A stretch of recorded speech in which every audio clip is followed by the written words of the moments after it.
सबके दिलों में हो सबके लिए प्यार, आने वाला हर दिन लाए खुशियां पार। इस उम्मीद के साथ आओ भूल के सारे गम, छठ पूजा 2022 का हम सब करें वेलकम।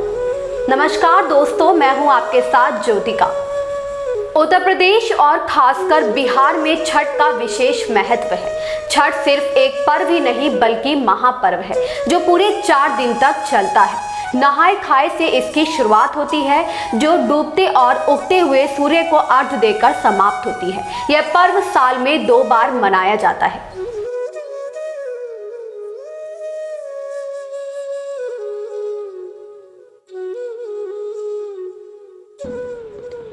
पहली बार चैत्र में और दूसरी बार कार्तिक में। चैत्र शुक्ल पक्ष षष्ठी पर मनाए जाने वाले छठ पर्व को चैती छठ और कार्तिक शुक्ल पक्ष षष्ठी पर मनाए जाने वाले पर्व को कार्तिकी छठ कहा जाता है। पारिवारिक सुख समृद्धि और मनोवांछित फल प्राप्ति के लिए यह पर्व मनाया जाता है। इसका एक अलग ऐतिहासिक महत्व भी है। माता सीता ने भी की थी सूर्य देव की पूजा। छठ पूजा की परंपरा कैसे शुरू हुई, इस संदर्भ में कई कथाएं प्रचलित हैं। एक मान्यता के अनुसार जब राम सीता 14 साल के वनवास के बाद अयोध्या लौटे थे, तब रावण वध के पाप से मुक्त होने के लिए उन्होंने ऋषि मुनियों के आदेश पर राज सूर्य यज्ञ करने का फैसला लिया। पूजा के लिए उन्होंने मुग्दल ऋषि को आमंत्रित किया। मुग्दल ऋषि ने मां सीता पर गंगा जल छिड़ककर पवित्र किया और कार्तिक मास के शुक्ल पक्ष की षष्ठी तिथि को सूर्य देव की उपासना करने का आदेश दिया। इससे सीता ने मुग्दल ऋषि के आश्रम में रहकर 6 दिनों तक सूर्य देव भगवान की पूजा की थी। सप्तमी को सूर्य देव के समय फिर से अनुष्ठान कर सूर्य देव से आशीर्वाद प्राप्त किया था। महाभारत काल से ही हुई थी छठ पर्व की शुरुआत। हिंदू मान्यता के अनुसार कथा प्रचलित है कि छठ पर्व की शुरुआत महाभारत काल से ही हुई थी। इस पर्व को सबसे पहले सूर्यपुत्र कर्ण ने सूर्य की पूजा करके शुरू किया था।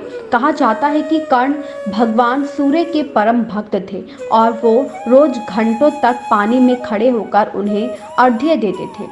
सूर्य की कृपा से ही वह महान योद्धा बने। आज भी छठ में अर्घ्य दान की यही परंपरा प्रचलित है। द्रौपदी ने भी रखा था छठ व्रत।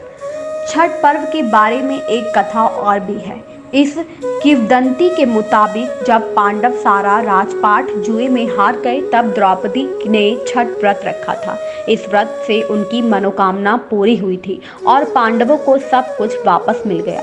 लोक परंपरा के अनुसार सूर्यदेव और छठी मैया का संबंध भाई बहन का है, इसलिए छठ के मौके पर सूर्य की आराधना फलदायी मानी गई। क्या है छठ का पौराणिक महत्व? इन कथाओं के अलावा एक और किंवदंती भी प्रचलित है। पुराणों के अनुसार प्रियव्रत नामक एक राजा की कोई संतान नहीं थी। इसके लिए उसने हर जतन कर डाले, लेकिन कोई फायदा नहीं हुआ। तब उस राजा को संतान प्राप्ति के लिए महर्षि कश्यप ने उसे पुत्रेष्टि यज्ञ करने का परामर्श दिया। यज्ञ के बाद महारानी ने एक पुत्र को जन्म दिया, लेकिन वह मरा पैदा हुआ। राजा के मृत बच्चे की सूचना से पूरे नगर में शोक छा गया। कहा जाता है कि जब राजा मृत बच्चे को दफनाने की तैयारी कर रहे थे, तभी आसमान से एक ज्योतिमय विमान धरती पर उतरा।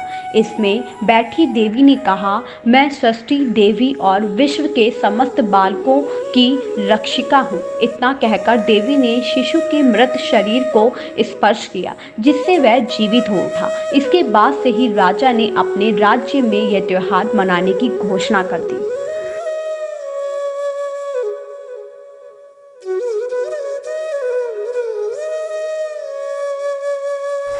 आप सभी दर्शकों को हमारी ओर से छठ महापर्व की हार्दिक शुभकामनाएं एवं बधाई। धन्यवाद।